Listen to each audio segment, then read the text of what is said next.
बीते 2 दशकों में एक कहावत रही है कि अनंत सिंह जिस गठबंधन से पर्चा दाखिल करते हैं या जिस पार्टी की तरफ हो जाते हैं उसकी गिनती चुनाव में +1 से शुरू होती है।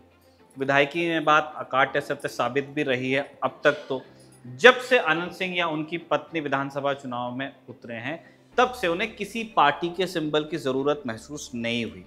बिहार में ऐसे 2 नेता रहे हैं जिन्हें कई मर्तबा जिन्होंने ये साबित किया है कि विधायकी जीतने के लिए उन्हें किसी पार्टी की जरूरत नहीं। इनमें से एक का नाम है घोसी से पूर्व विधायक जगदीश शर्मा और दूसरा नाम है अनंत सिंह का। इसलिए अनंत सिंह में वो कॉन्फिडेंस आपको नजर आता है कि विधायकी में भी वो 1 लाख से अपने प्रतिद्वंदी को हराने का दावा कर रहे हैं, वो भी तब जब मुकाबला प्रत्यक्ष तौर पर उनके पुराने प्रतिद्वंदी बाहुबली सूरजभान सिंह से है। लेकिन क्या इस बार अनंत सिंह के कॉन्फिडेंस में एक पैनिक भी है? क्या मोकामा की राजनीति करवट भी ले सकती है? क्या अनंत सिंह के हाथ से मोकामा खिसक रहा है? सन 2005 के बाद से पहली बार इस तरह की चर्चा को गंभीरता से लिया जा रहा है। तो आज के इलेक्शन वॉच में हम बात करेंगे निर्विवाद रूप से बिहार के सबसे हॉट विधानसभा सीट्स में से एक मोकामा के बारे में, जहां एक तरफ है कॉन्फिडेंस सेलिब्रेस अनंत कुमार सिंह और दूसरी तरफ साइलेंट किलर कहलाने वाले बाहुबली सूरजभान सिंह की पत्नी वीणा देवी। नमस्ते, मैं हूं निखिल और आप इलेक्शन वॉच देख रहे हैं। तो सूरजभान सिंह ने बीते रोज मोकामा के एक पूर्व विधायक से मुलाकात कर ली। इसके बाद यह चर्चा छिड़ गई है कि क्या अनंत सिंह को चौतरफा घेर लिया गया। पूर्व विधायक का नाम है श्याम सुंदर सिंह धीरज। श्याम सुंदर सिंह कांग्रेस के टिकट पर मोकामा से विधायक रहे, मगर सूरजभान सिंह के साथ इनका रिश्ता बहुत पुराना है। अनंत सिंह के बड़े भाई दिलीप सिंह श्याम सुंदर सिंह धीरज के लिए ही काम करते थे। चुनाव जीतने के लिए धीरज को जिस मसल पावर की जरूरत होती उसे पूरा करने की जिम्मेदारी दिलीप सिंह की थी। मगर 1990 में दिलीप सिंह श्याम सुंदर सिंह धीरज के खिलाफ ही चुनाव लड़कर विधायक हो गए। जो काम दिलीप सिंह श्याम सुंदर सिंह धीरज के लिए किया करते थे वही काम सूरजभान सिंह दिलीप सिंह के लिए करने लगे। फिर मसल पावर की जरूरत तो थी ही, इसीलिए सन 2000 के विधानसभा चुनाव से पहले श्याम सुंदर सिंह धीरज ने सूरजभान को अपने पाले में लिया। उम्मीद थी कि सूरजभान चुनाव में उनकी मदद करेंगे, मगर सूरजभान सिंह ने जेल से निर्दलीय ही चुनाव लड़ने का ऐलान किया और दिलीप सिंह को ही लगभग 40,000 वोटों से शिकस्त दे दी। मगर सूरजभान सिंह ने लोजपा की टिकट पर 2004 का लोकसभा चुनाव जीतने के बाद प्रत्यक्ष तौर पर मोकामा से फिर दूरी बनाकर रखी। वैसे लोजपा से उम्मीदवार उतारकर वो मोकामा को अपने कंट्रोल में रखने की कोशिश करते ही रहे, मगर 2005 से मोकामा में अनंत सिंह का ही दबदबा है। श्याम सुंदर सिंह धीरज और सूरजभान सिंह की हालिया तस्वीर अनंत सिंह को इसलिए परेशान कर सकती है। भले ही श्याम सुंदर सिंह धीरज का दबदबा अब वैसा न हो, लेकिन पुराने कांग्रेसी होने के कारण कांग्रेस के काडर पर उनकी कुछ पकड़ तो है। एक मैसेज ये भी जाता है कि सूरजभान सिंह के साथ एक दौर के बड़े कांग्रेसी नेता का समर्थन है। श्याम सुंदर सिंह धीरज भी अनंत सिंह की ही तरह भूमिहार समाज से ही आते हैं। वो मोकामा के मराची गांव के रहने वाले हैं। मोकामा विधानसभा क्षेत्र में भूमिहार नेताओं का हमेशा दबदबा देखने को मिला। श्याम सुंदर सिंह धीरज और दिलीप सिंह के अलावा यहाँ से विधायक रहे कृष्णा शाही पीवी नरसिम्हा राव की सरकार में मंत्री रही हैं। भूमिहार के अलावा यहाँ अगड़ी जातियों में राजपूत और ब्राह्मणों की भी अच्छी संख्या है। आमतौर पर ये एनडीए का वोट बैंक माने जाते हैं बिहार के पॉलिटिक्स में, लेकिन अगर महागठबंधन का उम्मीदवार भी अगड़ी जाति से ही हो जाए तो समीकरण बदल सकते हैं। इसके अलावा धानुक समाज के लोग भी अच्छी संख्या में, जो पारंपरिक रूप से नीतीश कुमार के वोटर माने जाते रहे हैं। यहाँ पासवान समाज के पास भी कुछ संख्या है। इनका बड़ा हिस्सा एक जमाने में रामविलास पासवान को ही सपोर्ट करता रहा, लोजपा को। चिराग पासवान इसी धड़े को लुभाने की पूरी कोशिश करते रहे हैं। पारंपरिक रूप से आप इन्हें भी एनडीए उम्मीदवार अनंत सिंह के वोट बैंक में गिन सकते हैं। फिर आता है एमवाई समीकरण, यानी मुस्लिम और यादव, जो कि पारंपरिक रूप से महागठबंधन या कहें तो राजद के वोटर रहे हैं। पारंपरिक रूप से कोई गारंटी नहीं होती है कि ये समाज या इस जाति का व्यक्ति इसी पार्टी को वोट करेगा। हम बिहार की पॉलिटिक्स में जिस तरह से पैटर्न्स रहे हैं उनकी बात कर रहे हैं। फिर मल्लाह समाज की भी यहाँ संख्या है, जिसके बड़े नेता हैं मुकेश सैनी, जो कि महागठबंधन के डेप्यूटी सीएम पद के चेहरे हैं। तो ये समीकरण है, आप इसके आधार पर एक जोड़ घटाव करके देख सकते हैं, लेकिन नतीजे तय होंगे ईवीएम में पड़े वोटों से। तो अब बात करते हैं कि ये समीकरण कितना किसके पक्ष में जाता दिख रहा है। कास्ट इक्वेशंस के हिसाब से देखेंगे तो एनडीए के 2 बड़े वोट बैंक अनंत सिंह से छिटकते हुए दिख रहे हैं। कई टिप्पणीकारों का कहना है इस वोट में सबसे बड़ी सेंधमारी करेगी जन स्वराज पार्टी। जन स्वराज पार्टी से उम्मीदवार हैं प्रियदर्शी पीयूष। धानुक समाज से आते हैं। मोकामा से राजद के संभावित उम्मीदवारों में शीर्ष पर थे, लेकिन राजद ने अंत समय में एक ऐसा दांव खेला कि उन्होंने सूरजभान सिंह की पत्नी वीणा देवी को टिकट दिया। पीयूष युवा हैं, अपने समाज के लोगों के बीच उनकी कुछ पकड़ भी है। 2024 का लोकसभा चुनाव निर्दलीय लड़ चुके हैं और धानुक समाज से आने वाले अशोक महतो की पत्नी कुमारी अनीता के चुनाव लड़ने के बावजूद उन्हें 15,000 से ज्यादा वोट आ भी गए थे। तब से वो आरजेडी के करीब बताए जा रहे थे। इसी गणित के बीच जनसुराज ने एक ऐसे कैंडिडेट की तलाश शुरू की जो जनसुराज के सिंबल पर लड़कर कुछ सम्मानजनक वोट हासिल कर सके। सर्वे में तलाश पूरी हुई प्रियदर्शी पीयूष के रूप में। उन्होंने जनसुराज ज्वाइन की और अब वो स्कूल के बस्ते की छाप के सिंबल पर चुनावी मैदान में हैं। यहाँ का मुकाबला और रोमांचक हो सकता था, या कहें कि अनंत सिंह को नुकसान पहुंचा सकता था अगर बसपा के उम्मीदवार का नामांकन खारिज न हो जाता। बसपा से यहाँ पर्चा भरा था जिला पार्षद कुमार नवनीत हिमांशु ने, जो कि पासवान समाज से आते हैं, मगर उनका पर्चा खारिज हो गया। अगर चुनाव लड़ पाते अनंत सिंह को मिलने वाले पासवान मतों में कुछ कमी देखने को मिल सकती थी, मगर पर्चा खारिज होने के बाद ऐसा भी नहीं है कि वो पूरी तरह निष्क्रिय हैं। वो खुलकर सूरजभान सिंह को समर्थन देते दिख रहे हैं। मतलब पासवान वोटर्स में भी सेंध लग सकती है। नवनीत अंशु जिला पार्षद हैं तो कुछ समर्थन उन्हें बाकी जातियों का भी मिलेगा, ऐसा भी कहा जा रहा है, जिसका फायदा सूरजभान सिंह की पत्नी वीणा देवी को मिलने की बात कही जा रही है। वहीं वीणा देवी के साथ एमवाई इक्वेशंस तो हैं ही, पारंपरिक वोट बैंक आरजेडी का।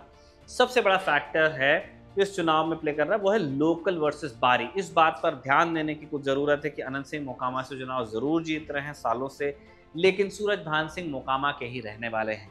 अनंत सिंह का क्षेत्र बाढ़ विधानसभा में पड़ता है। बाढ़ विधानसभा क्षेत्र से राजद के प्रत्याशी कर्णवीर सिंह यादव उर्फ लल्लू मुखिया खुलकर सूरजभान सिंह के साथ दिख रहे हैं। न्यूज फॉर नेशन के पत्रकार प्रियदर्शन शर्मा बताते हैं कि सूरजभान सिंह एक चतुर रणनीतिकार है। जेल से निर्दलीय लड़कर चुनाव 40,000 के अंतर से दिलीप सिंह को वो हरा चुके हैं। इसके अलावा बलिया यानी कि आज का जो बेगूसराय, नवादा और मुंगेर है, वहां से वो या उनके परिवार का कोई ना कोई सदस्य सांसद रहा है। अलग अलग लोकसभा सीटों पर उनकी जीत बताती है कि चुनाव जीतने को लेकर जो चुनाव मैनेजमेंट है उसका उन्हें अनुभव है। लंबे समय बाद प्रत्यक्ष रूप से मोकामा की राजनीति में उनके आने से अनंत सिंह के लिए ये मुकाबला अब उतना आसान नहीं रह गया। किसी भी परिस्थिति में सूरजभान सिंह भूमिहारों का कुछ वोट काट सकते हैं। लोग 35 से 40% भी कह रहे हैं। इसके बाद एमवाई समीकरण और पीयूष प्रियदर्शी की उम्मीदवारी इनके लिए रास्ता और आसान कर सकती है। मुकेश सहनी के कारण मल्ला और नोनिया जाति के लोगों का वोट भी वीणा देवी के साथ जाने की संभावना बनती बताई जा रही है। एक और बड़ा फैक्टर है सोनू मोनू। सोनू मोनू अनंत सिंह के ही शागिर्द रहे हैं। सोनू मोनू की मां मुखिया हैं, लगातार door to door Veena Devi के समर्थन में प्रचार वो कर रही हैं। अनंत सिंह को इससे बड़ा नुकसान संभव है। नौरंगा, जलालपुर, रामपुर, डुमरा जैसी कुछ पंचायतें हैं जहां सोनू मोनू के कारण वीणा देवी को बढ़त मिल सकती है। भूमिहारों का अधिकांश वोट अनंत सिंह की तरफ जाने की उम्मीद जता तो रहा है एनडीए, लेकिन पूरा परिणाम इस पर टिका है कि सूरजभान सिंह की सेंध कितनी बड़ी होती है। अब आते हैं अनंत सिंह के विधानसभा चुनाव पर जो उन्होंने चुनाव लड़े हैं। क्या वाकई में अनंत सिंह को हराना असंभव है? आंकड़ों और समीकरणों से आप समझिए। 2004 में सांसद बनने के बाद सूरजभान सिंह ने कभी विधानसभा का चुनाव नहीं लड़ा। विधायकी जीतने के बाद वो रामविलास पासवान की पार्टी लोक जनशक्ति पार्टी में शामिल हुए। 2005 में बिहार में 2 विधानसभा चुनाव हुए थे। मार्च 2005 के चुनाव में सूरजभान सिंह ने नलिनी रंजन शर्मा और अनंत सिंह को लोजपा की टिकट पर अनंत सिंह के खिलाफ उतारा, मगर अनंत सिंह 4000 वोटों से चुनाव जीत ही गए। इस चुनाव में लोजपा ने यूपीए से अलग होकर के इलेक्शन लड़ा था। मतलब अगर राजद और लोजपा में सब ठीक चल रहा होता तो शायद अनंत सिंह पहला ही चुनाव हार जाते। है चुनाव के नतीजे आए और दोनों गठबंधन बहुमत से दूर रह गए। हंग असेंबली के कारण सरकार बन नहीं पा रही थी, क्योंकि रामविलास पासवान ने शर्त रख दी थी कि मुस्लिम मुख्यमंत्री बनाने वाले दल का ही वो समर्थन करेंगे। रामविलास पासवान के पास तब 29 विधायक थे और सत्ता की चाबी उनके हाथ में थी, लेकिन बात नहीं बनी और अंततः विधानसभा भंग हुई, राष्ट्रपति शासन लगा। अक्टूबर में फिर से विधानसभा के चुनाव हुए और दोनों उम्मीदवार एक बार फिर आमने सामने हुए। इस चुनाव में अनंत सिंह की जीत का अंतर काफी कम हो गया था, सिर्फ 2000 वोटों से चुनाव जीते थे। 2010 का साल जदयू के लिए सबसे बेहतरीन रहा। अनंत सिंह के सामने इस चुनाव में लोजपा से उम्मीदवार थी सोनम देवी, यानी कि अनंत सिंह की पत्नी। इस बार अनंत सिंह की जीत का अंतर 9000 का रहा। फिर आता है 2015 का विधानसभा चुनाव, जब अनंत सिंह को निर्दलीय चुनाव लड़ना पड़ा। क्यों? जून 2015 में मोकामा में कुछ लड़कों ने एक लड़की का यौन शोषण किया। इनमें से एक युवक पुटुस यादव का कत्ल हो गया। मारने वालों ने पुलिस के सामने अनंत सिंह का नाम लिया। अब यहां से प्रेशर पॉलिटिक्स चालू हुई। लालू यादव ने नीतीश कुमार पर अनंत सिंह की गिरफ्तारी का दबाव बनाया कि जब नाम लिया तो अरेस्ट कीजिए। तब नीतीश कुमार भाजपा छोड़कर राजद के साथ आए थे। लालू यादव के दबाव में आखिरकार अनंत सिंह की गिरफ्तारी हुई और इसे अंजाम दिया विकास वैभव ने। अब गिरफ्तारी तो हो गई, लेकिन मोकामा में उन दिनों एक नारा चला दिया गया, बहु बेटियों का अत्याचार नहीं सहेंगे छोटे सरकार। अनंत सिंह के नाम इस्तेमाल होता है। इस नारे ने अनंत सिंह को एक हीरो की तरह पेश किया। 2015 के चुनाव में जदयू राजद गठबंधन के सामने जो भी चुनाव जीता, उसकी जीत को बड़ी जीत माना गया। ऐसी मुश्किल परिस्थिति में जेल से चुनाव लड़ते हुए अनंत सिंह ने निर्दलीय चुनाव लड़ा, जदयू के नीरज कुमार को 20,000 वोटों से हरा दिया। इस चुनाव का नतीजा ही अनंत सिंह के कद को बड़ा करके आपको दिखाता है। इस चुनाव में सूरजभान सिंह ने अपने भाई कन्हैया सिंह को लोजपा के टिकट पर मैदान में उतारा। मतलब भले ही सूरजभान सिंह खुद मोकामा से चुनाव न लड़े हों, लेकिन एक कैंडिडेट अनंत सिंह के खिलाफ हर चुनाव में वो उतारते गए। 2020 के विधानसभा चुनाव में अनंत सिंह ने आरजेडी के उम्मीदवार के तौर पर चुनाव लड़ लिया। इस सीट पर जदयू ने राजीव लोचन सिंह को टिकट दिया। अनंत सिंह के लिए केक वॉक रहा। 36,000 वोटों के बड़े अंतर से इस चुनाव को जीतने में सफल रहे। मगर चुनाव जीतने के कुछ महीने बाद ही अनंत सिंह आर्म्स एक्ट के एक मुकदमे में सजायाफ्ता हो गए। एमपी एमएलए कोर्ट ने उन्हें 10 साल के कारावास की सजा सुना दी। फिर आता है 2022 का उपचुनाव। इसके बाद आता है 2022 का उपचुनाव और यहीं से ललन सिंह और अनंत सिंह की दोस्ती फिर से शुरू हुई। अनंत सिंह ने अपनी पत्नी नीलम देवी को मोकामा से चुनाव लड़वाया और ललन सिंह ने उनके लिए वोट भी मांगा। नलिनी रंजन शर्मा उर्फ ललन सिंह की पत्नी सोनम देवी इस बार भाजपा के टिकट पर चुनाव लड़ी, मगर नीलम देवी 17,000 वोटों से चुनाव जीतने में सफल रही। इन विधानसभा चुनावों के बीच एक लोकसभा चुनाव का जिक्र करना भी जरूरी। लोकसभा चुनाव 2024 उपचुनाव में अनंत सिंह और ललन सिंह की दोस्ती हो गई थी। ललन सिंह जब 2024 में लोकसभा में मुंगेर से चुनाव लड़ रहे थे तो अनंत सिंह उनके लिए प्रचार करने पैरोल पर बाहर आए थे। इस चुनाव में इंडिया गठबंधन से उम्मीदवार थी अशोक महतो की पत्नी अनीता महतो। ललन सिंह भले ये चुनाव जीत गए हों, लेकिन मोकामा में वो अनीता महतो से पीछे रह गए थे और यही परिणाम इस विधानसभा चुनाव में अनंत सिंह का सबसे बड़ा डर है कि सभी जाति धर्म के वोटर जिन अनंत सिंह को वोट करते थे एक समय पे, क्या वो अब भी उन्हें पसंद करते हैं या उनकी पसंद बदली है। प्रियदर्शन शर्मा कहते हैं कि मोकामा में कई चीजें अनंत सिंह के खिलाफ भी जारी। बीते कई सालों से ज्यादातर समय जेल में रहे हैं। बहुत सारी ऐसी समस्याएं जिसके निराकरण के लिए लोग विधायक के पास जाना चाहते हैं, वो हो नहीं पाई। 20 साल लगातार विधायक रहने से एक एंटी इनकम्बेंसी भी बनी गई है।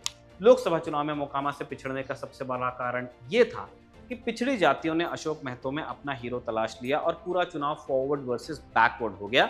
इसलिए इस चुनाव के नतीजे भी इस बात पर डिपेंड करते हैं कि प्रियदर्शी पीयूष को धानु, कुर्मी और कोयरी समाज का कितना समर्थन मिलता है। पीयूष को मिलने वाला हर वोट अनंत सिंह को थोड़ा नुकसान पहुंचाएगा, क्योंकि ये सेंधमारी एनडीए के वोट में हो। चुनाव में एक और चीज जो अनंत सिंह के खिलाफ जाती बताई जा रही वो है उनका बड़बोलापन। अनंत सिंह अपने विरोधियों के खिलाफ बोलते हुए भाषाई मर्यादा का ख्याल नहीं रख रहे हैं। वहीं सूरजभान सिंह अनंत सिंह के खिलाफ कोई टिप्पणी सीधे करने से परहेज कर रहे हैं। वो अनंत सिंह की तरह हार जीत का मार्जिन भी नहीं बता रहे हैं। तमाम तरह के समीकरण हमने आपको बता दिए। अब चुनाव के बाद सब पता चल जाएगा, अभी बस अनुमान लगाया जा सकता है। खबरों में आगे बढ़ते हैं। राहुल गांधी ने आज से अपनी चुनावी रैलियों की शुरुआत की। उन्होंने मुजफ्फरपुर और दरभंगा में जनसभाएं की और आखिरकार वो और तेजस्वी यादव साथ दिखे। राजनीतिक विश्लेषक लगातार ये कह रहे थे कि इस विधानसभा चुनाव में तो दोनों का साथ देखना अब बहुत मुश्किल है, लेकिन महागठबंधन ने आखिरकार क्राइसिस मैनेजमेंट किया और दोनों बड़े चेहरे अब साथ साथ दिख रहे हैं। जनसभा को संबोधित करते हुए राहुल गांधी ने कहा कि महागठबंधन की सरकार आम लोगों की सरकार होगी, ये सरकार हर जाति और धर्म की होगी। इसके बाद उन्होंने प्रधानमंत्री नरेंद्र मोदी पर निशाना साधते हुए कहा कि वो बस अंबानी और अडानी के लिए काम करते हैं। मैं आपसे पूछना चाहता हूं, अंबानी की शादी हुई? देखी आपने? देखी ना?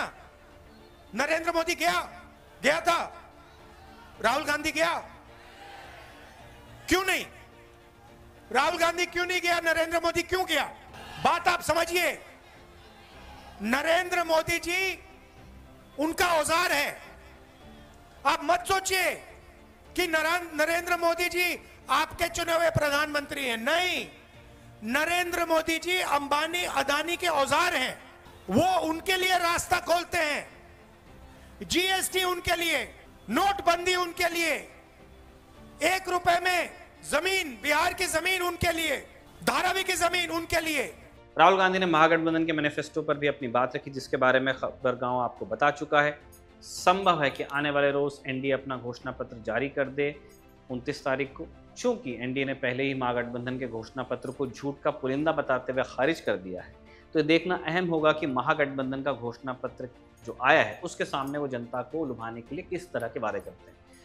तो कल की खबरों के साथ हम फिर हाजिर होंगे। देखते रहिए खबरगांव। इलेक्शन वॉच का एपिसोड ऋषिकेश ने लिखा था और इसे आनंद ने रिकॉर्ड किया था। आप देखते रहिए खबरगांव।